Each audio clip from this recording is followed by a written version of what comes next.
Welcome back students. NEET crash course series में chapter 2 that is biological classification continue करते हुए आज हम पढ़ेंगे about kingdom fungi. Kingdom fungi में जो ऑर्गेनिजम्स आते हैं they are heterotrophic eukaryotes. Heterotrophic means the organisms that depend on other organisms for their food. जो ऑर्गेनिजम्स दूसरे ऑर्गेनिजम्स पे डिपेंड करते हैं अपने खाने के लिए उनको बोलते हैं heterotrophic and eukaryotic. Eukaryotic means eu मतलब true and karyotic means nucleus. तो ऐसे ऑर्गेनिजम्स जिनके पास ट्रू न्यूक्लियस है, जिनके पास मेम्ब्रेन बाउंड ऑर्गेनेलिस हैं, उनको बोलते हैं eukaryotes. So they are heterotrophic eukaryotes. They are diverse in morphology. Diverse in morphology means morphology का मतलब होता है अपीयरेंस, दैट इज उनके वेरिंग स्ट्रक्चर है। And about their habitat they are cosmopolitan. Cosmopolitan का मतलब होता है दे आर फाउंड एवरीवेयर, सब जगह पाए जाते हैं, that is air, water, soil and on other plants and animals in the form of parasites. So they are found everywhere. So उनके benefits and उनके harms दोनों ही हैं। benefits मतलब उनके बहुत सारे uses हैं प्लस उनके बहुत सारे नुकसान भी हैं। तो अब वो देख लेते हैं। बेनिफिट्स में फर्स्ट है एडिबल मशरूम एंड टोडस्टूल। तो मशरूम का नाम आपने सुना ही होगा। एडिबल मतलब जो कि हम खा सकते हैं। तो मशरूम इज अ फंगस जो कि खाया जाता है। प्लस टोडस्टूल भी एक वैरायटी ऑफ मशरूम ही है, दैट इज ईटेबल। तो mushroom and toadstools are the fungi that are edible. Okay. And second है ब्रेड एंड बियर प्रोडक्शन। तो ब्रेड के प्रोडक्शन में कैसे यूज किया जाता है? फंजाई ईस्ट को यूज करते हैं। ईस्ट का आपने सुना होगा, ईस्ट यूज होता है ब्रेड के डो के फर्मेंटेशन के लिए। सो जैसे हमने पिज्जा ब्रेड सुनी है, These breads are fermented, उनको फुलाया जाता है, उनके आटे को डो को फुलाया जाता है with the help of yeast, that is Saccharomyces cerevisiae। yeast का साइंटिफिक नेम है Saccharomyces cerevisiae। तो ये एक यूनिसेल्युलर फंजाई है that is used in the production of bread and beer। Okay. And एक बहुत अच्छा यूज है as a source of antibiotic. Antibiotics की मैन्युफैक्चर में यूज किया जाता है फंगस पेनिसिलियम। तो एंटीबायोटिक बनाई जाती है penicillin with the help of fungus Penicillium. Okay. अब इनके हार्म्स की बात करते हैं। अगर हम इनके नुकसान की बात करें तो आपको जनरली पता होगा, आपके घर में आपने देखा होगा, अगर हम ब्रेड को या फ्रूट्स को ज्यादा देर बाहर रखते हैं तो उनपे आपने व्हाइट ब्लैक स्पॉट्स देखे होंगे, राइट। जैसे कि हम अगर ब्रेड को ज्यादा टाइम बाहर रखते हैं तो उस पर येलो ब्लैक स्पॉट्स आ जाते हैं, that shows the fungal growth. वो फंजाई की ही ग्रोथ होती है। प्लस आपने स्वीट्स पे बहुत इजीली देखा होगा, जो मिठाइयां हम बाहर रखते हैं उस पे बहुत जल्दी after just 3 to 4 days, specially in summers में जब गर्मी ज्यादा होती है तो आपने स्वीट्स पे देखा होगा, ब्रेड पे देखा होगा व्हाइट एंड ब्लैक स्पॉट्स। तो वो फंगस की ही ग्रोथ शो करते हैं और वो फूड को खराब कर देते हैं, दैट इज ब्रेड को, स्वीट्स को स्पॉइल कर देते हैं। ओके। सो ये इनका नुकसान है, that is short shelf life of bread and fruits. Shelf life मतलब इतनी देर वो फ्रेश है। तो फंगस की वजह से शॉर्ट शेल्फ लाइफ होती है ब्रेड्स की, फ्रूट की, स्वीट्स की। ओके। नेक्स्ट बात करते हैं इनके हार्म का, दैट इज स्किन इन्फेक्शंस। बहुत कॉमन है skin infections due to the fungi. आपने सुना होगा रिंग वर्म। तो रिंग जैसा एक व्हाइट स्पॉट बन जाता है ऑन स्किन और वो बहुत इची होता है, बहुत इचिंग करता है, right. So that skin infections are due to the fungus. And plants and animals में भी बहुत सारे डिजीज कॉज करते हैं फंजाई, जिसको हम आगे डिस्कस करेंगे in the parasitic nutrition. Okay. So let us come to the nutrition part. They are heterotrophic organisms. मैंने आपको बताया कि वो दूसरे ऑर्गेनिजम्स पे डिपेंड करते हैं। अंडर हेटेरोट्रॉफिक उनके वेरिंग न्यूट्रिशन है, मतलब वो किस किस तरीके से दूसरे ऑर्गेनिजम्स पे डिपेंड करते हैं ये देखते हैं। Firstly saprophytic. सेप्रोफाइटिक का मतलब होता है ऐसे ऑर्गेनिजम्स जो कि डेड मैटर पे डिपेंड करते हैं। डेड मतलब सड़े हुए खाने पर डिपेंड करते हैं। फॉर एग्जाम्पल जैसे मैंने आपको बताया कि ब्रेड खराब हो जाती है तो उस पर हमने फंगल ग्रोथ देखी है। लाइक स्वीट्स खराब हो जाए, फ्रूट्स को आप बाहर छोड़ दो तो उस पर फंगल ग्रोथ देखिए। आप रोटी बाहर रख दो कुछ दिन तो उस पर भी ब्लैक स्पॉट्स आ जाते हैं। दैट मीन्स जो भी चीज डेड हो जाती है, सड़ जाती है, उस पर फंगल ग्रोथ मिलती है, राइट। सो बेसिकली कैसे होता है सेप्रोफिटिक न्यूट्रिशन उनका? They release the digestive enzymes and absorb the organic matter from it. तो जो फंजाई है वो क्या करता है, अपने डाइजेस्टिव एंजाइम रिलीज करते हैं। सबसे पहले फंगल ऑर्गेनिज्म सड़े हुए खाने पर अपने डाइजेस्टिव एंजाइम्स को रिलीज करते हैं। वो एंजाइम्स वहां पे खाने को डाइजेस्ट करते हैं और उस डाइजेस्टेड फूड को फंजाई एब्सॉर्ब कर लेता है। Okay, this is how the saprophytic nutrition occurs in them. Second बात करते हैं पैरासिटिक न्यूट्रिशन की। Parasitic nutrition means one organism called parasite depends on other organism called as the host, और ये जो होस्ट ऑर्गेनिज्म है this is the living organism. तो parasitic nutrition means feeding on live. Examples हैं on live plants. तो plants की अगर बात करें, firstly wheat rust. Wheat rust पे जो फंजाई ग्रो करता है उसका एग्जाम्पल है पक्सीनियम। सो पक्सीनिया फंजाई है that grows on the wheat rust. उस पे डिजीज कॉज करता है, लाइव होस्ट पे रहता है as a parasite. Okay, and you have seen white spots on mustard leaves. तो आपके घर में सरसों के पत्ते आए होंगे, राइट, आपने सरसों के पत्ते देखे होंगे और उस पर आपने व्हाइट स्पॉट्स देखे होंगे, सफेद कलर के दाग देखे होंगे। These white spots on the mustard leaves are caused by the Candida Albugo. Albugo fungus होता है जो कि ग्रो करता है on the mustard leaves. Okay, so ये लाइव ऑर्गेनिजम्स पे डिपेंड कर रहे हैं, right. So this is called as the parasitic nutrition. Other example of parasitic nutrition is skin infections in animals. हमारी स्किन पे भी जब व्हाइट स्पॉट्स होते हैं या रिंग वर्म होता है, that shows that fungi is living as a parasite, right. Next बात करते हैं सिम्बायोसिस। सिम्बायोसिस ऐसा मोड ऑफ न्यूट्रिशन है जिसमें ऑर्गेनिजम्स रहते हैं फॉर म्यूचुअल बेनिफिट, एक दूसरे के बेनिफिट के लिए। देखते हैं कैसे। फर्स्ट एग्जाम्पल है इसका लाइकन। लाइकन क्या होता है? लाइकन होता है जब फंजाई रहता है एल्गी के साथ। Algae is the photosynthetic partner of fungi. Fungi क्या करता है इस केस में? फंजाई रॉ मटेरियल कलेक्ट करता है for food production, and fungi we know can not prepare its own food. Fungi heterotrophic है, वो अपना खाना खुद नहीं बना सकता, so it gathers the raw material for food production. और एल्गी फोटोसिंथेटिक है, तो एल्गी उन रॉ मटेरियल्स को यूज करके खाना बनाता है। ओके, एंड इस खाने से जो एनर्जी प्रोड्यूस होती है वो आपस में वो शेयर कर लेते हैं। फंजाई एंड एल्गी आपस में वो एनर्जी शेयर कर लेते हैं। सो this is how the sharing occurs, मतलब कि एक दूसरे को बेनिफिट करते हुए वो एक साथ रहते हैं। This is called as symbiosis. Symbiosis मतलब, सिम मतलब होता है टुगेदर, बायोसिस मतलब living, so they are living together. Okay, next example है सिम्बायोसिस का माइकरहाइजा। माइकरहाइजा मीन्स जब फंजाई हायर प्लांट्स के साथ म्यूचुअल बेनिफिट के लिए रहता है। Fungi forms a relation with the roots of higher plants. Higher plants मतलब बड़े बड़े ट्रीज होते हैं, उनकी रूट्स के साथ बॉन्ड बना लेता है। I will show you a picture. इस पिक्चर में आप देख सकते हैं कि रूट्स के साथ ही बॉन्ड बनाया है फंजाई ने। Fungi attaches to the roots. तो जो बड़े बड़े ट्रीज होते हैं, फॉर एग्जाम्पल पाइन ट्रीज, उनकी जो रूट्स हैं they are deep rooted, right, but वो इतनी वाइड नहीं होती हैं सरफेस में कि ट्री की ग्रोथ बहुत अच्छे से हो सके। And if the fungi attaches to the root, fungi का स्ट्रक्चर ऐसा होता है कि वो बहुत वाइडली सॉइल में ग्रो कर सकता है, बहुत दूर तक सॉइल में ग्रो कर सकता है, और इसलिए वो सॉइल में से बेटर न्यूट्रिशन एब्सॉर्ब कर सकता है। सॉइल में जितने भी न्यूट्रिएंट्स होते हैं, मिनरल्स होते हैं, वो ज्यादा बेटर तरीके से एब्सॉर्ब कर सकता है, और वो उन न्यूट्रिएंट्स को किसको प्रोवाइड करता है? Through the roots to the tree.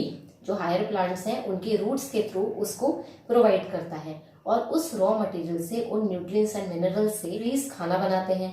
जो खाने से एनर्जी प्रोड्यूस होती है उस ट्री को भी मिलती है, प्लस वो फंजाई को भी जाती है।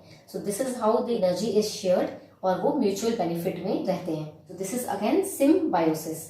ओके, आगे बात करते हैं फंजाई के स्ट्रक्चर की। सो फंजाई का बॉडी स्ट्रक्चर कैसा है, अब ये समझते हैं। फंजाई का जो स्ट्रक्चर होता है, this shows the structure of fungi. Long slender thread like structures. तो फंजाई जो है वो एक्चुअली में ऐसे थ्रेड लाइक स्ट्रक्चर्स होते हैं। Long and slender, slender means very thin, तो long and slender thread like structure होते हैं, एंड उन थ्रेड्स को बोलते हैं हाइफे। थ्रेड को क्या बोलते हैं? Hyphae. And this network of hyphae is called mycelium. तो ये पूरा थ्रेड्स का जो नेटवर्क है, जो पूरी बॉडी है फंजाई की, उसको बोलते हैं माइसीलियम। ओके, जो सेल वॉल होती है फंजाई की वो बनी होती है काइटिन की एंड पॉलीसेकेराइड्स की। अब ये जो माइसीलियम है दिस वेरीज, हाइफे का स्ट्रक्चर जो है वो डिस्टिंक्ट होता है डिफरेंट फंजाई में, ठीक है। जैसे मैंने आपको यहाँ बताया था, they are diverse in morphology, तो उनकी जो अपीयरेंस है उसमें भी थोड़े से डिफरेंसेस होते हैं। फॉर एग्जाम्पल जो इनका हाइफे है वो सीनोसिटिक होता है। सीनोसिटिक, सीनोसिटिक का मतलब है कि उनकी जो ये हाइफे है, यहाँ मैंने थिक बनाया है इसी हाइफे को, उनका ये जो हाइफे है इसके अंदर न्यूक्लियस होते हैं, मैनी न्यूक्लियस आते हैं, तो हम उसको बोलते हैं मल्टी न्यूक्लिएट कंडीशन। अब ये जो न्यूक्लियस है इसमें ये पॉसिबिलिटी है कि यहाँ पे वॉल्स नहीं है, राइट, और ये कंडीशन देखिए यहाँ पे क्रॉस वॉल्स है, हर न्यूक्लियस को सेपरेट करते हुए वॉल्स है, राइट। तो जब हाइफे में ये वॉल्स होंगी, क्रॉस वॉल्स होंगी, तब हम उसको बोलेंगे सेप्टेट कंडीशन। ओके, और जब ये वॉल्स नहीं होंगी तब हम उनको बोलेंगे एसेप्टेट कंडीशन और सिनोसिटिक कंडीशन। ठीक है, तो कुछ फंजाई में सेप्टेट कंडीशन होती है और कुछ में एसेप्टेट कंडीशन होती है। ओके, हम एक बात यहाँ पे ध्यान रख सकते हैं, aseptate, a means without, right. तो आप ऐसे याद रख सकते हो कि a means without and aseptate means without the walls. ठीक है, तो जो एसेप्टेट है वो विदाउट दी वॉल्स है, मतलब कि उनमें क्रॉस वॉल नहीं है। ठीक है, एंड सेप्टेट मीन्स जिसमें कि क्रॉस वॉल है, राइट। थोड़ा इनको देखकर भी पता चल रहा है कि जो एसेप्टेट कंडीशन होगी वो थोड़ी सी प्रिमिटिव कंडीशन होगी। तो जो फंजाई प्रिमिटिव होंगे उनमें हमें एसेप्टेट कंडीशन मिलेगी और जो थोड़े एडवांस होंगे उनमें सेप्टेट कंडीशन मिलेगी, राइट। आगे बात करते हैं इनके रिप्रोडक्शन की। तो फंजाई में रिप्रोडक्शन कैसे होता है? फंजाई में रिप्रोडक्शन बाय वेजिटेटिव मीन्स भी हो सकता है। वेजिटेटिव में ये फ्रेगमेंटेशन से हो सकता है। फ्रेगमेंटेशन मतलब कि बॉडी का एक छोटा सा पार्ट टूटा और उसने पूरी बॉडी ग्रो कर ली, तो that is called as fragmentation. Fragment टूटा और उससे ही पूरी बॉडी ग्रो हो गई, सो फ्रेगमेंटेशन। फिशन का मतलब क्या होता है? फिशन मैंने आपको प्रीवियस लेक्चर में भी बताया था, जैसे बाइनरी फिशन होता है। Fission means breaking, breaking into daughter cells. तो ये भी एक टाइप है वेजिटेटिव रिप्रोडक्शन का। और बडिंग, बडिंग से भी होता है, इनमें एक ऐसे बर्ड की तरह बॉडी से निकलती है and this bud grows into a new organism. Okay, asexual and sexual mode of reproduction भी है।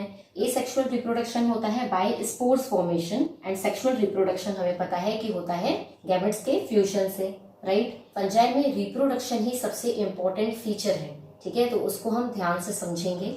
Distinct names are given to these spores and they grow in a special structure called fruiting body। जो ये spores produce होते हैं, spores asexual reproduction में भी produce होते हैं फंजाई में और सेक्सुअल रिप्रोडक्शन में भी प्रोड्यूस होते हैं। एसेक्सुअल रिप्रोडक्शन में जब स्पोर्स प्रोड्यूस होते हैं तो उनके कुछ अलग नाम होते हैं। डिस्टिंक्ट नेम मतलब उनके कुछ डिफरेंट से नेम्स होते हैं। And when they are produced during sexual reproduction तब उनके कुछ अलग नेम्स होते हैं। तो जब हम इनके डिफरेंट ग्रुप्स की बात करेंगे, डिफरेंट क्लासेस की बात करेंगे ऑफ किंगडम फंजाई, तब हम उनकी डिफरेंट स्पोर्स की बात करेंगे। वहां पे मैं आपको बताऊंगी कि उनके स्पोर्स के नेम्स क्या होते हैं। And they grow in special structure. जो ये स्पोर्स होते हैं, जो स्पोर्स प्रोड्यूस होते हैं during asexual and sexual reproduction, ये स्पोर्स स्पेशल स्ट्रक्चर में प्रोड्यूस होते हैं। उनके भी डिस्टिंक्ट नेम्स होते हैं और उन स्पेशल स्ट्रक्चर्स को बोला जाता है फ्रूटिंग बॉडी। तो ये कुछ बेसिक्स आपको पता होने चाहिए जब हम एसेक्सुअल एंड सेक्सुअल रिप्रोडक्शन की बात करेंगे। डिटेल में हम आगे बात करेंगे। वहां पे जो स्पोर्स प्रोड्यूस होंगे उनके डिस्टिंक्ट नेम्स हैं और वो डिस्टिंक्ट स्ट्रक्चर में प्रोड्यूस होते हैं, अलग से स्पेशल स्ट्रक्चर में प्रोड्यूस होते हैं, जिनको बोलते हैं fruiting body. Okay, morphology of mycelium. Morphology of mycelium मतलब माइसीलियम का जो स्ट्रक्चर है, मोड ऑफ स्पोर फॉर्मेशन, जिस तरीके से स्पोर प्रोड्यूस हो रहा है, and distinct fruiting body and अलग अलग fruiting body forms the basis of classification of this kingdom into 4 classes. तो किंगडम फंजाई को 4 क्लासेस में डिवाइड किया गया है on the basis of morphology of mycelium, spores formation and fruiting body के structure पे। तो ये 3 बेसिस ऑफ क्लासिफिकेशन लिए जाएंगे for the division of kingdom fungi into 4 classes. क्या 4 क्लासेस हैं? First is phycomycetes, then ascomycetes, basidiomycetes and deuteromycetes. So ये 4 classes हैं फंजाई की, जिनको हम आगे डिस्कस करते हैं। सो किंगडम फंजाई की फर्स्ट क्लास स्टार्ट करते हैं, that is class phycomycetes. Phycomycetes में जो ऑर्गेनिजम्स आते हैं, they are mostly aquatic. Aquatic मतलब वो पानी में मिलते हैं। They are mostly found on decay woods. तो जो लकड़ियां सड़ जाती हैं, डीके एंड डेड वुड्स पर मिलते हैं। देयर बॉडी इज सिनोसिटिक और एसेप्टेट माइसीलियम। तो मैंने आपको बताया कि जो माइसीलियम है वो एसेप्टेट भी हो सकता है और सेप्टेट हो सकता है। तो एसेप्टेट या सिनोसिटिक हम तब बोलते हैं जब उसमें क्रॉस वॉल्स नहीं होती हैं, राइट। तो एसेप्टेट मैंने आपको बताया कैसे याद रखना है, without septate is the primitive condition, right. तो प्रिमिटिव कंडीशन है तो पहले वाली क्लास में मिलेगी, बेसिक ऑर्गेनिजम्स में मिलेगी, that is phycomycetes. Okay, phycomycetes P से ही स्टार्ट हो रहा है तो आपको याद रखना है ये सबसे पहली क्लास है, प्रिमिटिव ऑर्गेनिजम्स है, प्रिमिटिव फंजाई। ओके, तो इस प्रिमिटिव से रिलेटेड ही मैं आपको ट्रिक भी देने वाली हूँ टू लर्न दी एग्जाम्पल्स। तो तो वो हम आगे डिस्कस करेंगे। अभी के लिए याद रखना है कि ये पहली क्लास है किंगडम फंजाई की, प्रिमिटिव क्लास है फाइकोमाइसेट्स। ओके, इन क्लासेस में बेसिकली इंपॉर्टेंट है इनका रिप्रोडक्शन। रिप्रोडक्शन किस तरीके से होता है, asexual reproduction and sexual reproduction में स्पोर्स प्रोड्यूस होते हैं। The mode of production of spores important है और फ्रूटिंग बॉडीज का स्ट्रक्चर इंपॉर्टेंट है, तो उसको हम डिटेल में अब डिस्कस करते हैं। Asexual reproduction in phycomycetes. Asexual reproduction के टाइम पे जो माइसीलियम है, माइसीलियम इनमें कैसा है, सिनोसिटिक है, मतलब क्रॉस वॉल्स नहीं है। क्या होता है इनकी बॉडी में, मल्टी न्यूक्लिएट कंडीशन है, ठीक है, साइटोप्लाज्म है और उसमें न्यूक्लियस है, राइट। अब क्या होता है, जब इन ऑर्गेनिजम्स को एसेक्सुअल रिप्रोडक्शन करना होता है तो इनकी बॉडी में एक स्पेशल स्ट्रक्चर बनता है जिसको बोलते हैं स्पोरेंजियम। इस स्पोरेंजियम के अंदर स्पोर्स प्रोड्यूस होते हैं। तो ये जो न्यूक्लियस हैं ये स्पोरेंजियम के अंदर चले जाएंगे, एक स्पेशल स्ट्रक्चर के अंदर चले जाएंगे और वहां पे स्पोर्स प्रोड्यूस करेंगे। स्पोर्स हमें हमेशा पता है कैसे होते हैं, हैप्लॉइड होते हैं, एन कंडीशन होती है स्पोर्स की। ओके, और ये जो स्पोर्स हैं ये एंडोजीनियसली प्रोड्यूस हो रहे हैं। एंडोजीनियसली मतलब किसी स्ट्रक्चर के अंदर प्रोड्यूस हो रहे हैं, इनसाइड अ स्पेशल स्ट्रक्चर, तो हम उसको बोलेंगे एंडोजीनियसली प्रोड्यूस। ओके, और जब ये स्पोरेंजियम ब्रेक होता है इसमें से स्पोर्स रिलीज होंगे।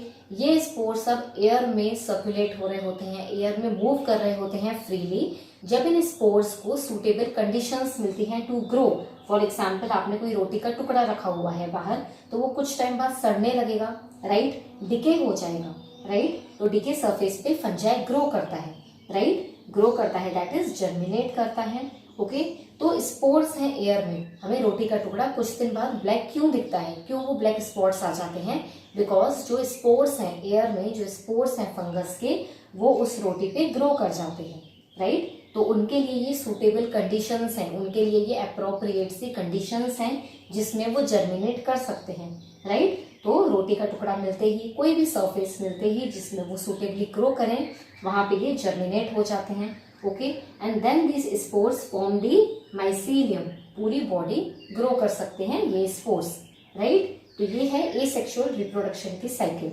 फाइन, अब ये जो स्पोर्स हैं जब ये मोटाइल होते हैं, मतलब जब ये मूव कर सकते हैं, तब इनको बोलते हैं जू स्पोर्स, ठीक है। एंड नॉन मोटाइल होते हैं, जब ये स्पोर्स मूव नहीं कर सकते हैं तब इनको बोला जाता है ए प्लेनोस्पोर्स।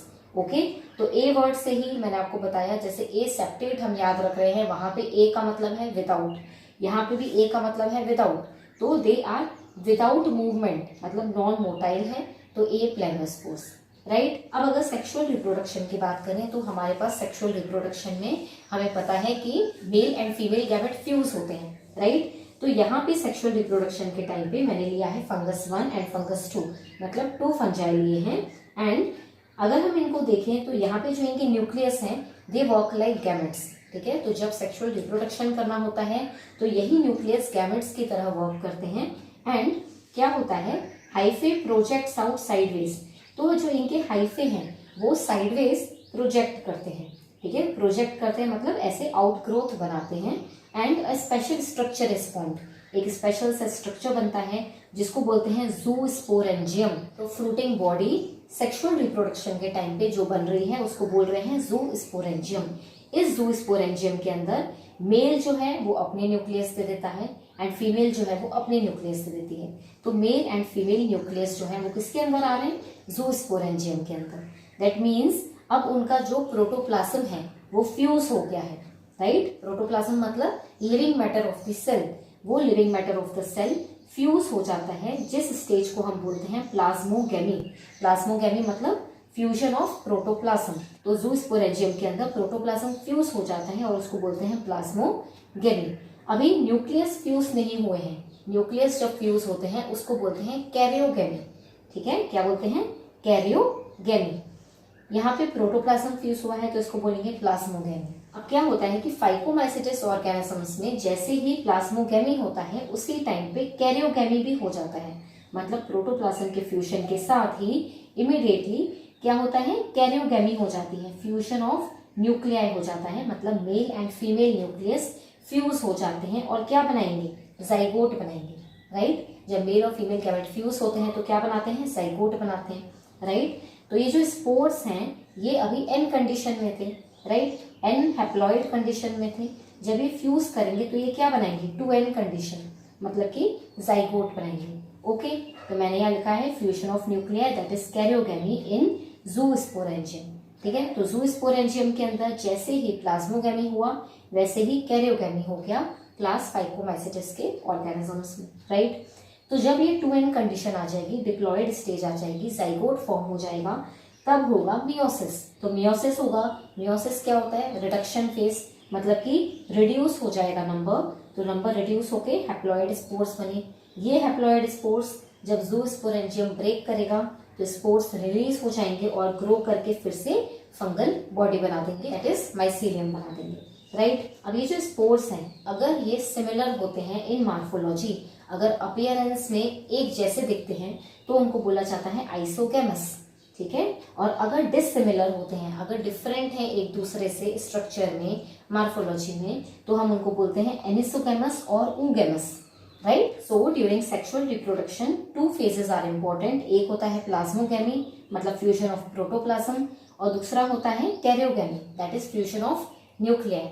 ये जो प्लाज्मोगेमी और कैरियोगेमी है, ये डिफरेंट क्लासेस ऑफ फंजाई में डिफरेंट तरीके से होता है, डिफरेंट टाइम पे होता है, वो हम आगे डिस्कस करेंगे। ओके, हमें अभी क्या याद रखना है कि फाइकोमाइसेट्स क्लास में, जो कि पहली क्लास है, उसमें प्लाज्मोगेमी के साथ ही इमीडिएटली कैरियोगेमी होता है। ओके, अब इनके एग्जांपल्स पे आते हैं। क्लास फाइकोमाइसेट्स के एग्जांपल्स हैं राइजोपस, जिसको कि हम क्या बोलते हैं, ब्रेड मोल्ड, जो ब्रेड पे ग्रो होता है, राइजोपस।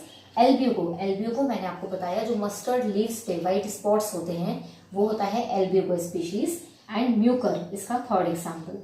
तो मैंने आपको बताया कि जो फाइकोमाइसेट्स है, फर्स्ट क्लास ऑफ फंजाई है, उसको हमें याद रखना है प्रिमिटिव से, ठीक है। प्रिमिटिव मतलब पुराना, राइट। और जो पुराने हैं, प्रिमिटिव हैं, उनको हम एंशियंट बोल सकते हैं, मतलब पुराने, राइट। तो जो पुराने लोग थे वो क्या करते थे, राम राम, राइट।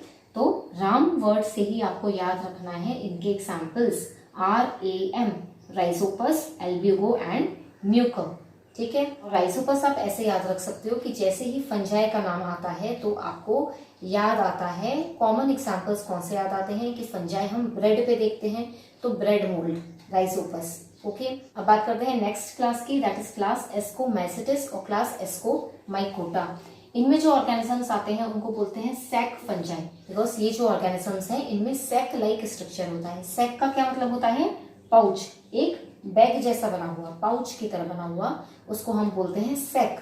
और सैक को ही एस्कस बोला जाता है, तो एस्कोमाइकोटा क्लास। ओके, इनमें जो ऑर्गेनिजम्स हैं वो मोस्टली मल्टी सेल्यूलर होते हैं, ठीक है। Rarely they are unicellular. In fact एक ही एग्जाम्पल है यूनिसेल्यूलर का, दैट इज ईस्ट, वो भी इसी में आता है, ठीक है। ये सेप्रोफिटिक डिकम्पोजर्स हैं, मतलब ये जो ऑर्गेनिजम्स हैं एस्कोमाइसेट्स के, they are saprophytic decomposers. Saprophytic हमें पता है डेड मैटर पे फीड करता है। दे आर पैरासिटिक, तो ये पैरासिटिक ऑर्गेनिजम्स हैं। एंड दे आर कोप्रोफिलस, इसमें एक नया वर्ड आपको याद रखना है, कोप्रोफिलस। कोप्रोफिलस मतलब होता है जो कि डंग पे ग्रो करते हैं। डंग मीन्स गोबर पर, गोबर पे जो फंजाई ग्रो होता है वो होता है कोप्रोफिलस। तो क्लास एस्कोमाइसेट्स में ही आते हैं ये फंजाई। ओके, इनका जो माइसीलियम है वो सेप्टेट है एंड ब्रांच्ड है।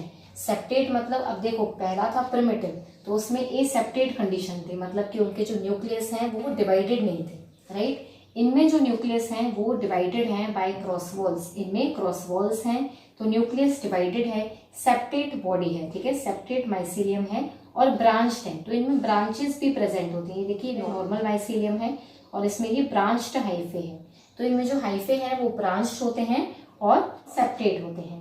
नाउ ड्यूरिंग एसेक्सुअल रिप्रोडक्शन इनमें क्या होता है, इनमें स्पेशल स्ट्रक्चर बनते हैं बॉडी के बाहर, जो इनका माइसीलियम बॉडी है उसके बाहर स्पेशल स्ट्रक्चर बनते हैं, कॉल्ड एज कॉनिडियोफोर। क्या स्पेशल स्ट्रक्चर बनता है, कॉनिडियोफोर। एंड कॉनिडियोफोर के अंदर जो स्पोर्स प्रोड्यूस होते हैं, जो स्पोर्स बनते हैं, उनको बोलते हैं कॉनिडिया। तो ये जो कॉनिडिया है, ये जो एसेक्सुअल स्पोर्स हैं, ये एक्सोजिनसली प्रोड्यूस हो रहे हैं, ये माइसीलियम बॉडी के बाहर ग्रो हो रहे हैं इन ए स्पेशल स्ट्रक्चर कॉल्ड एज कॉनिडियोफोर, और इन एसेक्सुअल स्पोर्स को बोलते हैं कॉनिडिया। और जब ये कॉनिडियोफोर ब्रेक होगा, कॉनिडिया रिलीज होंगे, तो क्या होगा, जर्मिनेट करेंगे और फिर से माइसीलियम बॉडी बनाएंगे, right. So this is similar to here, जो एसेक्सुअल रिप्रोडक्शन आपने समझा वैसा ही है। इसका जो स्पेशल स्ट्रक्चर है उसको बोलते हैं कॉनिडियोफोर। यहाँ हम बोल रहे थे स्पोरेंजियम, वहां हम बोल रहे हैं कॉनिडियोफोर। और इस क्लास में जो एसेक्सुअल स्पोर्स हैं उनको बोलते हैं कॉनिडिया। अब बात करते हैं सेक्सुअल रिप्रोडक्शन की, जो कि बहुत इंपॉर्टेंट है और उसको अब हम ध्यान से समझते हैं। तो हमने डिफरेंट फंजाई बॉडी ले ली, मेल एंड फीमेल, राइट। यहाँ पे क्या होता है, एक स्पेशल स्ट्रक्चर बनता है कॉल्ड एज एस्कोकार्प, ठीक है। एस्कस वर्ड यहीं से आया है, दैट इज पाउच। तो इनमें एक स्पेशल सा पाउच बनता है, एक स्पेशल सा सैक बनता है जिसमें कि मेल एंड फीमेल न्यूक्लियाई आके कलेक्ट होते हैं। ओके, इनकी जो फ्रूटिंग बॉडी होती है उसको बोलते हैं एस्कोकार्प, जिसमें कि स्पोर्स कलेक्ट होते हैं और इन स्पोर्स को बोला जाता है एस्कोस्पोर्स। अब ये जो स्पोर्स हैं ये एस्कोकार्प के अंदर ही प्रोड्यूस हो रहे हैं, तो इनको बोलेंगे they are endogenously produced. Okay, इस एस्कोकार्प में क्या होता है, इस एस्कोकार्प में प्रोटोप्लाज्म फ्यूज हो जाएगा। जैसे ही न्यूक्लियस आएंगे तो प्रोटोप्लाज्म फ्यूज हो जाएगा, दैट इज प्लाज्मोगेमी हो गया। प्लाज्मोगेमी तो यहाँ पर हो जाता है, but unlike in class phycomycetes में क्या हो रहा था, प्लाज्मोगेमी के जस्ट बाद ही कैरियोगेमी हो जा रहा था। बट इन क्लास एस्कोमाइसिटिस और दूसरी फर्दर क्लासेस में, आगे की क्लासेस में, like in basidiomycetes third class जो है, उनमें प्लाज्मोगेमी के बाद कैरियोगेमी जल्दी से नहीं होता है। प्लाज्मोगेमी के इमीडिएटली बाद कैरियोगेमी नहीं होता है। इनफैक्ट इनमें बहुत ज्यादा डिफरेंस होता है टाइम का। एक बार प्लाज्मोगेमी हो गया तो बहुत सालों बाद भी कैरियोगेमी हो सकता है, ठीक है। तो ये टाइम बहुत वेरी करता है। तो क्या होता है कि एस्कोकार्प में प्लाज्मोगेमी तो हो गई, प्रोटोप्लाज्म तो फ्यूज हो गए, लेकिन न्यूक्लियाई नहीं फ्यूज होती है, मतलब कि कैरियोगेमी नहीं होती है। और एस्कोकार्प में ही, ये एस्कोकार्प है, इस एस्कोकार्प में ही दोनों के nucleus, male and female nucleus, बैठे रहते हैं बहुत सालों तक। जब ये इस स्टेज में होते हैं तब उनको बोलते हैं N+N कंडीशन। यहाँ हम 2N नहीं बोल सकते हैं। जब NN फ्यूज होते हैं तो हम बोलते हैं 2N, राइट, डिप्लॉयड स्टेज आ जाती है। तो यहाँ पे 2N स्टेज नहीं होगी, यहाँ पे क्या होगा, दोनों बैठे हुए हैं अलग अलग, तो उनको बोलेंगे N+N स्टेज। तो ये जो N+N स्टेज होती है इसको बोलते हैं डाइकैरियोफेज और डाइकैरियन स्टेज। ये डाइकैरियन स्टेज बहुत सालों तक भी रह सकती है इन द क्लास एस्कोमाइसिटिस और बेसिडियोमाइसिटिस। और क्या होगा, कुछ टाइम बाद जब सूटेबल कंडीशन मिलेगी तो ये पेरेंटल न्यूक्लियाई फ्यूज करेंगे। फ्यूज किया, 2N कंडीशन आई, NN ने फ्यूज किया, 2N condition, that is diploid condition आई, जाइगोट बना। और जैसे ही जाइगोट बनता है 2N कंडीशन आती है तो क्या होता है, मियोसिस होता है। इस मियोसिस में ये जो 2N कंडीशन है ये 4 हैप्लॉइड स्पोर्स बनाती है इन द क्लास एस्कोमाइसिटिस। तो मियोसिस होगा और 4 हैप्लॉइड स्पोर्स बनेंगी। फिर माइटोसिस होता है और 8 हैप्लॉइड स्पोर्स बनेंगी। तो यहाँ पे 8 हैप्लॉइड स्पोर्स बने, उसके बाद ये एस्कस जो है वो ब्रेक हो जाता है, स्पोर्स रिलीज हो जाते हैं। और ये जो स्पोर्स रिलीज होते हैं ये फिर से अंडर सूटेबल कंडीशन जर्मिनेट करेंगे, ग्रो करेंगे और फिर से माइसीलियम बनाएंगे, दैट इज फंगल बॉडी बनाएंगे, राइट। तो इसके सेक्सुअल रिप्रोडक्शन में इतना ही डिफरेंस है कि प्लाज्मोगेमी के जस्ट आफ्टर कैरियोगेमी नहीं होता है। इनफैक्ट बहुत सालों तक एस्कोकार्प में, एस्कस इंपॉर्टेंट स्ट्रक्चर हुआ बिकॉज वो बहुत टाइम तक रह रहा है। इस एस्कस में बहुत टाइम तक जो न्यूक्लियाई हैं वो बैठे रहेंगे। N+N condition, that is dikaryon stage रहेगी। एंड दस ये डाइकैरियन स्टेज बहुत इंपॉर्टेंट फीचर है क्लास एस्कोमाइसिटिस का। प्रीवियस ईयर नीट पेपर्स में क्वेश्चन आ चुका है फ्रॉम द क्लास एस्कोमाइसिटिस। तो ये इंपॉर्टेंट फीचर है इसका और ये आपको पूछा जा सकता है, राइट। और इनके एग्जाम्पल्स पे आते हैं। इनके एग्जाम्पल्स हैं 2, मैंने आपको पहले बताया, Penicillium and east. Other examples include Neurospora, Claviceps, morals and truffles. इनमें जो न्यूरोस्पोरा है ये जेनेटिक वर्क्स में यूज होता है, जेनेटिक्स में यूज होता है। And morels and truffles are the food delicacies. अब इनके एग्जाम्पल्स कैसे लर्न करने हैं ये देखते हैं। तो जो ये फूड डेलिकेसीज का एग्जाम्पल है यहाँ से ही मुझे कुछ आइडिया आया, प्लस इनका name that is pouch. Sac fungi मतलब ascomycetes, that is sac fungi मतलब पाउच। तो पाउच में चीजें डालकर पिकनिक चलते हैं, ठीक है। पाउच में ये चीजें डालकर हम पिकनिक चलते हैं। अब पिकनिक की बात होती है तो हम खाने की चीजें डालते हैं, राइट। तो खाने की चीजों में हमें क्या क्या याद रखना है।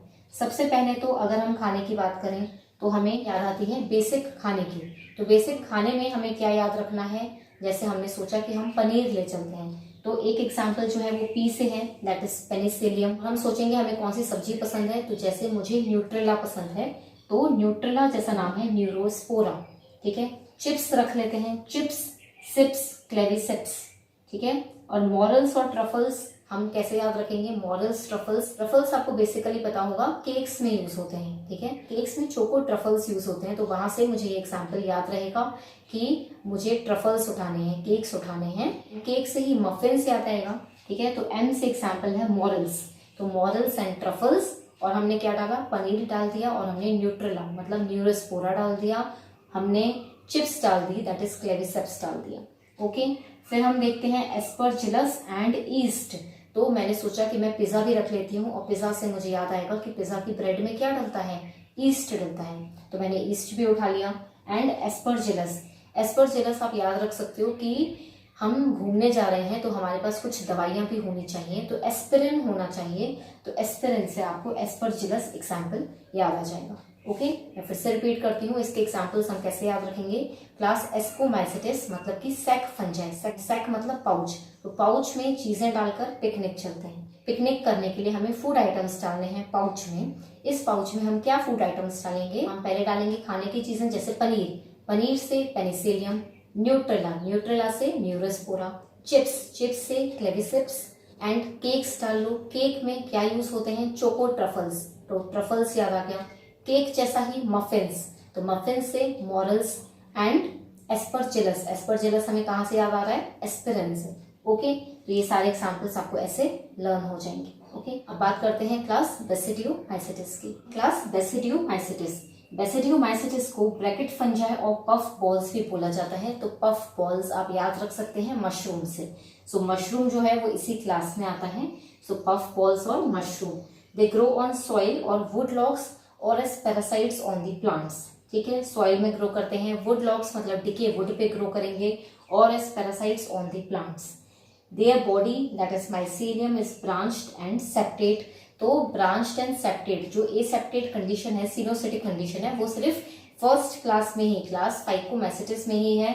बाकी सारी क्लासेस जो है वो सेप्टेट माइसीलियम है, okay. Reproduction in them commonly occurs by vegetative means, vegetative reproduction में फ्रेगमेंटेशन इज कॉमन, लेकिन एसेक्सुअल रिप्रोडक्शन इनमें एब्सेंट है, एसेक्सुअल रिप्रोडक्शन नहीं होता है, इनफैक्ट सेक्स ऑर्गन्स भी प्रेजेंट नहीं है, बट सेक्सुअल रिप्रोडक्शन होता है कुछ डिफरेंट तरीके से, तो वो देखते हैं। इनमें जब सेक्सुअल रिप्रोडक्शन होता है तो इनके मेल एंड फीमेल बॉडी के हाइफे एक डिफरेंट सा स्ट्रक्चर बना लेते हैं, जिसमें कि अपना अपना न्यूक्लियस दे देते हैं, right. Now this structure grows into a different hyphae, ये जो स्ट्रक्चर है ये एक हाइफे की तरह ही लगता है, और इसमें क्या हुआ, जब मेल और फीमेल न्यूक्लियस आके कलेक्ट हो गए तो क्या होता है, प्रोटोप्लाज्म फ्यूज हो जाता है, राइट। यही पढ़ा हमने कि जैसे ही मेल और फीमेल न्यूक्लियस एक साथ आएंगे तो प्रोटोप्लाज्म उनका फ्यूज हो जाएगा। Fusion of protoplasm is called as plasmogamy, तो इस स्पेशल स्ट्रक्चर में प्लाज्मोगेमी होता है। नाउ ये जो स्ट्रक्चर है ये बहुत बड़ा हो जाता है, साइज में बहुत बड़ा हो जाता है, और ये ऐसा दिखता है जैसे कि हमें मशरूम दिखता है, और इसके अंदर ये स्ट्रक्चर यहाँ पे डेवलप हो जाएगा, जिसको कि हम बोलेंगे बेसिडियोकार्प और बेसिडियम, ठीक है। बेसिडियोकार्प और बेसिडियम में कौन सी स्टेज है, डाइकैरियन स्टेज। डाइकैरियन स्टेज हम क्यों बोल रहे हैं, क्योंकि न्यूक्लियस अभी फ्यूज नहीं हुई है, राइट। तो मैंने आपको बताया था कि जस्ट आफ्टर प्लाज्मोगेमी कैरियोगेमी होता है only in class phycomycetes. Class ascomycetes, class basidiomycetes, इन दोनों में जो डाइकैरियन स्टेज है वो रहती है, मतलब N+N स्टेज रहती है। प्लाज्मोगेमी हो गया है बट फ्यूजन ऑफ न्यूक्लियाई नहीं हुआ है, दैट इज कैरियोगेमी नहीं हुआ है, तब हम उसको बोलेंगे डाइकैरियन स्टेज। और ये जो डाइकैरियन स्टेज है ये रहती है बेसिडियम में। तो जब ये बेसिडियम ग्रो करता है, जब ये बेसिडियोकार्प बन जाता है, तब होते हैं फ्यूजन ऑफ न्यूक्लियाई। तो बहुत सालों बाद फ्यूजन ऑफ न्यूक्लियाई होगा, पेरेंटल न्यूक्लियाई फ्यूज होगी, और क्या होगा, NN फ्यूज हो गया 2N stage, that is the diploid stage आएगी। जैसे ही डिप्लॉयड स्टेज आती है तो मियोसिस होता है, राइट, और स्पोर्स प्रोड्यूस होते हैं, मतलब कि इस बेसिडियम में, इस बेसिडियोकार्प में स्पोर्स प्रोड्यूस हो रहे हैं। नाउ ये जो बेसिडियो स्पोर्स हैं ये इसके अंदर प्रोड्यूस नहीं होते हैं, ये डिफरेंट सा स्ट्रक्चर बनाकर, इसके ऊपर स्ट्रक्चर बनाकर प्रोड्यूस होते हैं, इसलिए इनको बोलते हैं हम एक्सोजीनसली प्रोड्यूस्ड, ठीक है।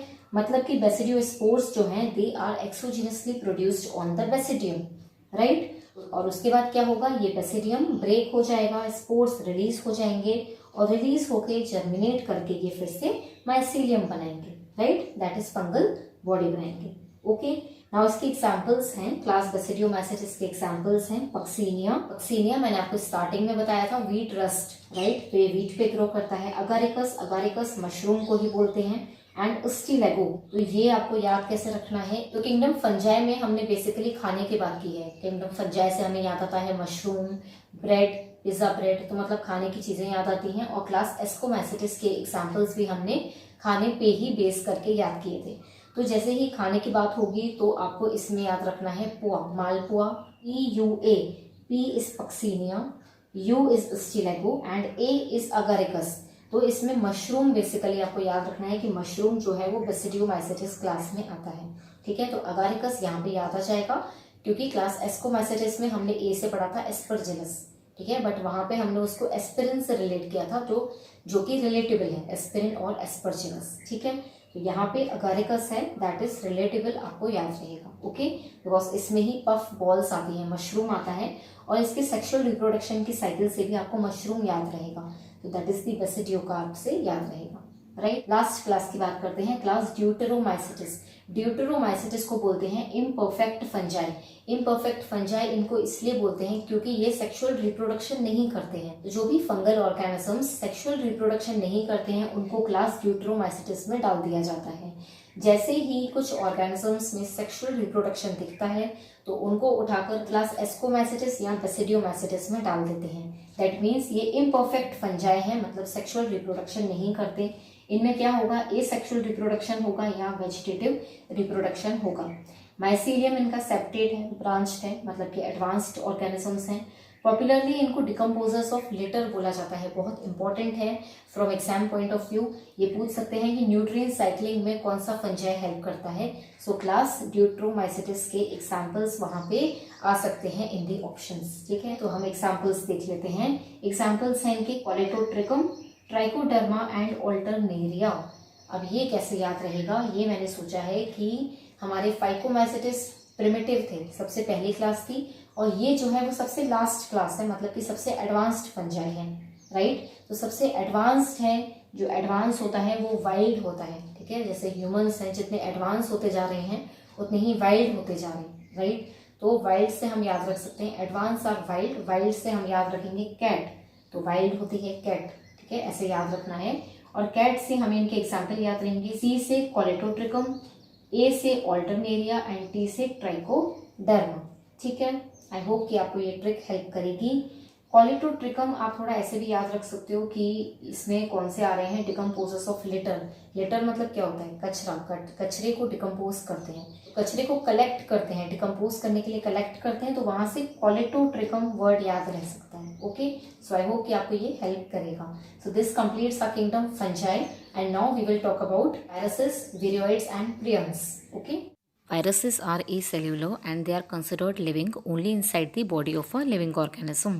That is, they grow and reproduce only inside the living body. Generally हमें कौन सी डिजीज पता होती हैं, like flu virus, common cold, dengue, chicken pox. अभी जैसे कोरोना वायरस है तो हमें पता है कि वो भी वायरल डिजीज है। तो जितने भी पेंडेमिक्स हुए हैं, बड़ी बड़ी डिजीज जितनी भी होती हैं, ये छोटे से ऑर्गेनिजम्स कॉज करते हैं।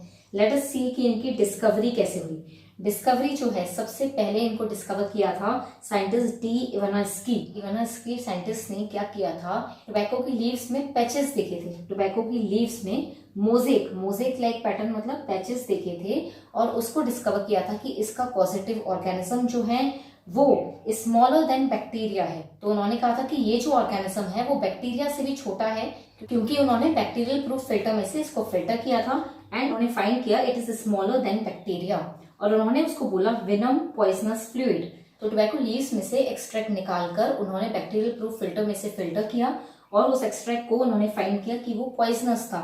उसकी वजह से टोबैको लीव्स में मोजेक यानी कि पैचेस आए थे, तो उन्होंने उसको बोला it is venom poisonous fluid. So ये एग्जाम में आ सकता है कि वायरस को वेनम पॉइजनस फ्लूइड किसने कहा था। So it was the scientist D Ivanovsky, okay. Next scientist थे बीजरिंग, जिन्होंने आगे डिस्कवरी कंटिन्यू की और उन्होंने उस एक्सट्रैक्ट को यानी कि टोबैको मोजेक लीव्स में से एक्सट्रैक्ट को निकालकर एक हेल्दी प्लांट को इन्फेक्ट किया। एक हेल्दी प्लांट पे वो एक्सट्रैक्ट लगा के देखा और वो हेल्दी प्लांट इन्फेक्टियस हो गया, मतलब उसमें भी वो इन्फेक्शन स्प्रेड हुआ। उन्होंने फिर से उस प्लांट में से एक्सट्रैक्ट लिया और दूसरे हेल्दी प्लांट को इन्फेक्ट करके देखा तो वो भी इन्फेक्टियस हो गया। तो बीचनिंग साइंटिस्ट ने उस फ्लूइड को बोला contagium vivum fluidum, that means infectious living fluid. तो उन्होंने उस फ्लूइड को बोला कि it is infectious living fluid. Living क्यों बोला उन्होंने? क्योंकि उस एक्सट्रैक्ट ने एक इन्फेक्टियस लीफ में से दूसरी हेल्दी प्लांट को इन्फेक्ट किया, तो उससे उन्होंने कंक्लूड किया कि it is some living material. Scientist Stanley ने वायरस को क्रिस्टलाइन फॉर्म में क्रिस्टलाइज किया था और उन्होंने कहा था कि this consist mainly of protein, इसमें बहुत सारा प्रोटीन है और ये क्रिस्टलाइन फॉर्म में आ सकता है। So outside the living host virus कैसे अकर करते हैं? इन क्रिस्टलाइन फॉर्म। ओके, और साइंटिस्ट पेस्च्योर ने फाइनली नेम दिया था वायरस। तो वायरस जो नेम है वो आया था साइंटिस्ट पेस्च्योर से, राइट। अब बात करते हैं वायरस के स्ट्रक्चर की। तो वायरस के स्ट्रक्चर की बात करते हुए हमें ये पता चल गया कि उसके पास कोई सेल नहीं है, इट इज एसेल्यूलर, राइट। और इसका स्ट्रक्चर बहुत सिंपलेस्ट होता है, दो it is very dangerous, virus से बहुत सारे डिजीज कॉज होती हैं, बट उसका स्ट्रक्चर बहुत सिंपलेस्ट है। स्ट्रक्चर में it is a nucleoprotein. Nucleoprotein मतलब न्यूक्लियो मतलब न्यूक्लिक एसिड एंड प्रोटीन। तो न्यूक्लिक एसिड होता है इनसाइड एंड उसको कवर करता हुआ प्रोटीन होता है। So it looks somewhat like this. Nucleic acid है, दैट इज जेनेटिक मटेरियल है, और प्रोटीन की कवरिंग होती है उसके आसपास, एंड इस प्रोटीन की कवरिंग को बोलते हैं कैप्सिड। कैप्सिड में स्मॉल स्मॉल सब यूनिट्स होते हैं, each small subunit is called as capsomere. Capsomere का, कैप्सिड का डिफरेंट स्ट्रक्चर होता है। अलग अलग वायरसेस में अलग अलग स्ट्रक्चर होता है। Sometimes it is helical like this और समटाइम्स इट इज पॉलीहेड्रल, तो 3D शेप भी होता है। ओके, अब ये जो न्यूक्लिक एसिड है वायरस में, ये डीएनए भी हो सकता है और आरएनए भी हो सकता है, but it is never together, मतलब डीएनए और आरएनए एक ही वायरस में कभी भी एक साथ नहीं होते हैं। अब हम बात करते हैं बैक्टीरियोफेज वायरस की। बैक्टीरियोफेज वायरस कौन सा होता है?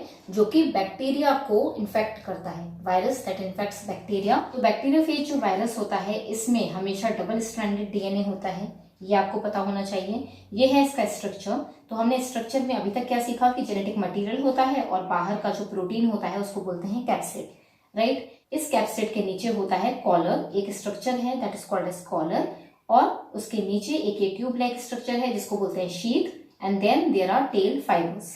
ओके, प्लांट्स को जो जनरली वायरसेस इन्फेक्ट करते हैं उनमें आरएनए वायरसेस होते हैं, एंड जो एनिमल्स को इन्फेक्ट करते हैं वायरसेस उनमें डीएनए और आरएनए दोनों हो सकते हैं, and they can be double stranded as well as single stranded. Plants में basically single stranded RNA virus ही इन्फेक्ट करते हैं। ओके, वायरस इन्फेक्शन करते कैसे हैं? वायरस के इन्फेक्शन की 2 टाइप्स ऑफ साइकिल होती हैं, दैट इज वायरस 2 तरीके से इन्फेक्ट कर सकता है। तो यहाँ हम बैक्टीरिया का एग्जाम्पल लेंगे, बैक्टीरिया फेज का एग्जाम्पल लेंगे कि वो बैक्टीरिया में इन्फेक्शन कैसे कर रहा है। मैंने कहा 2 टाइप्स ऑफ साइकिल होती हैं। तो एक साइकिल होती है लिटिक साइकिल। लिटिक मतलब लाइसिस, ब्रेक करना। लिटिक साइकिल होती है वो छोटी सी साइकिल होती है, वो जल्दी इन्फेक्शन करती है, बैक्टीरिया को जल्दी से किल करती है और वायरस की कॉपीज बन जाती हैं। जो लाइसोजेनिक साइकिल होती है वो कंपैरेटिवली बड़ी होती है, बहुत टाइम तक बैक्टीरिया में इन्फेक्शन रहता है, बहुत टाइम तक होस्ट ऑर्गेनिज्म में रहते हैं वायरसेस। ओके, तो पहले हम लिटिक साइकिल देखते हैं। For example this is the bacteria cell, ठीक है, ये बैक्टीरियल सेल है हमारी और ये बैक्टीरिया फेज इन्फेक्ट कर रहा है। तो ये बैक्टीरियल सेल का जेनेटिक मटेरियल है, ठीक है। वायरस ने इसको इन्फेक्ट किया, तो जब वायरस इन्फेक्ट करता है तो वो अपना जेनेटिक मटेरियल ट्रांसफर कर देता है सेल में। तो वायरस ने यहाँ अपना जेनेटिक मटेरियल जो है ट्रांसफर कर दिया, ये वायरस का जेनेटिक मटेरियल यहाँ पे आ गया, राइट। अब नेक्स्ट क्या करता है वो? सबसे पहले वो उस सेल के एंजाइम्स यूज करके अपनी कॉपीज बनाता है। जिस सेल को वायरस इन्फेक्ट करते हैं उस सेल के एंजाइम्स को यूज करके अपना ही रेप्लिकेशन करता है, अपनी कॉपीज बनाता है। तो यहाँ पे इस वायरस ने जेनेटिक मटेरियल की कॉपीज बनाई हैं by using the bacterial enzymes, ठीक है। और साथ में ही ये बैक्टीरिया की सेल को, बैक्टीरियल की सेल वॉल को डिस्ट्रॉय करता जाता है, मतलब ब्रेक करता जाता है, लाइसिस करता जाता है, इसलिए लाइटिक साइकिल बोलते हैं। तो यहाँ पे इसकी सेल वॉल को तोड़ता जा रहा है एंड कॉपीज बना रहा है। नेक्स्ट क्या होता है कि ये बैक्टीरियल सेल को पूरी तरह डिस्ट्रॉय करके रिलीज हो जाता है और अपनी कॉपीज बना लेता है, पूरा वायरस ग्रो हो जाता है, राइट। तो this is called as lytic cycle, जिसमें कि ये लाइसिस कर रहा है of the bacterial cell, right. जो दूसरा तरीका है उसको कहते हैं लाइसोजेनिक साइकिल। लाइसोजेनिक साइकिल में क्या होता है? बैक्टीरिया फेज वायरस ने बैक्टीरिया को इन्फेक्ट किया, अपना जेनेटिक मटेरियल ट्रांसफर किया, राइट। अब ये इस जेनेटिक मटेरियल को बैक्टीरिया के जेनेटिक मटेरियल में मिक्स कर लेता है, बैक्टीरिया के जेनेटिक मटेरियल में अपने जेनेटिक मटेरियल को इंसर्ट कर लेता है, और जैसे जैसे बैक्टीरिया रेप्लिकेट होते जाते हैं वैसे वैसे वायरस का जेनेटिक मटेरियल भी रेप्लिकेट होता जाता है। तो वायरस का मेन रोल होता है कि वो अपने जेनेटिक मटेरियल को रेप्लिकेट करता जाए, वो लिविंग रहे इनसाइड अ लिविंग सेल, तो उसका ये काम तो हो रहा है, राइट। तो वो क्या करेगा, बैक्टीरिया के साथ रेप्लिकेट करता जाएगा। But this lysogenic cycle also ends in lytic cycle. Finally तो इसे बैक्टीरियल सेल को डिस्ट्रॉय करके अपनी ही कॉपीज बनानी होती हैं। सो कभी भी ये क्या कर सकता है कि बैक्टीरियल सेल को अचानक से ब्रेक करने लग जाता है, अपनी कॉपीज बनाता है और फिर बाहर रिलीज हो जाता है, दैट इज पूरा वायरस ग्रो कर जाता है। Okay, so this is how the virus infects. Virus infect करता है through the lytic cycle and through lysogenic cycle. अब हम आगे बात करते हैं विरोइड्स की, प्रियॉन्स की एंड कुछ वायरल डिजीजेस की। विरोइड्स ऐसे वायरस को बोलते हैं जिसमें कि सिर्फ जेनेटिक मटेरियल होता है, दैट इज आरएनए होता है, but there is no protein. ठीक है, कैप्सिड उनमें नहीं होता है, protein coat is not there, only genetic material is RNA. तो फ्री आरएनए होता है उनमें, and it was discovered in the potato spindle tuber disease होती है पोटैटो में, और ये डिस्कवर किया था साइंटिस्ट डाइनर ने as the causative organism of the potato spindle tuber disease. तो पोटैटो कुछ डिफरेंट शेप के हो जाते हैं, स्पिंडल शेप के हो जाते हैं पोटैटो। ओके, नॉर्मल पोटैटो का कैसा शेप होता है, ऐसा, और ये इसमें ऐसे स्पिंडल शेप हो जाते हैं, तो इसको बोला जाता है potato spindle tuber disease, and it was discovered by scientist Diener. तो उन्होंने ये फाइंड किया था कि जो इसमें आरएनए है, विरोइड में जो आरएनए होता है उसका मॉलिक्यूलर वेट लो रहता है, molecular weight is low. Okay, prions क्या होते हैं, जब सिर्फ प्रोटीन हो, उसमें जेनेटिक मटेरियल ना हो, तब उसको बोलते हैं प्रियॉन्स। तो ये ऐसे वायरस पार्टिकल्स हैं जिनमें सिर्फ प्रोटीन होता है, तो पी फॉर प्रोटीन, राइट। तो आप प्रियॉन्स याद रख सकते हो कि उसमें सिर्फ प्रोटीन होता है, जेनेटिक मटेरियल नहीं होता है। तो जब जेनेटिक मटेरियल नहीं होता है वायरस में, सिर्फ प्रोटीन होता है, तो वो एबनॉर्मली फोल्डेड प्रोटीन होता है, और ये एबनॉर्मली फोल्डेड प्रोटीन जहां डिजीज कॉज करता है वहां पे ये न्यूरोलॉजिकल डिजीज कॉज करता है, मतलब कि ब्रेन से रिलेटेड डिजीज कॉज करता है, नर्वस सिस्टम पे अटैक करता है। तो इसलिए जो इसमें डिजीज होती है that is the mad cow disease. ये होती है कैटल में, काउ क्रेजीली एक्ट करते हैं, दे लूज देयर सेंसेस, तो इसलिए उसका नाम है मैड काउ डिजीज, एंड उसको बोलते हैं बोवीन स्पॉन्जिफॉर्म इंसेफेलोपैथी। तो इस डिजीज का ही साइंटिफिकली इसको बोला जाता है बोवीन spongiform encephalopathy. So basically brain का कुछ पार्ट जो है वो स्पॉन्जिफॉर्म मतलब कि सॉफ्ट हो जाता है इन दी बोवीन, बोवीन रिप्रेजेंट्स दी कैटल, और उनमें ब्रेन जो है वो सॉफ्ट सा हो जाता है, इसलिए ये ऐसा साइंटिफिक नेम है। अगर यही प्रियॉन ऐसा ही कुछ ऑल्टरनेटिव अगर ह्यूमंस में इन्फेक्ट करता है तब उसको बोलते हैं सीआर जैकब डिजीज, सीआरडी और सीआर जैकब डिजीज। तो उस केस में भी ये नर्वस सिस्टम पे ही अटैक करता है, and the person can go in coma और डेथ भी हो सकती है, right. So this completes our viruses and this was all about the biological classification. I hope the lecture was useful to you. अगर आपको lecture अच्छा लगा please hit the like button, do share it with your friends and let me know your views in the comment section. See you in my next video. Thank you so much for watching.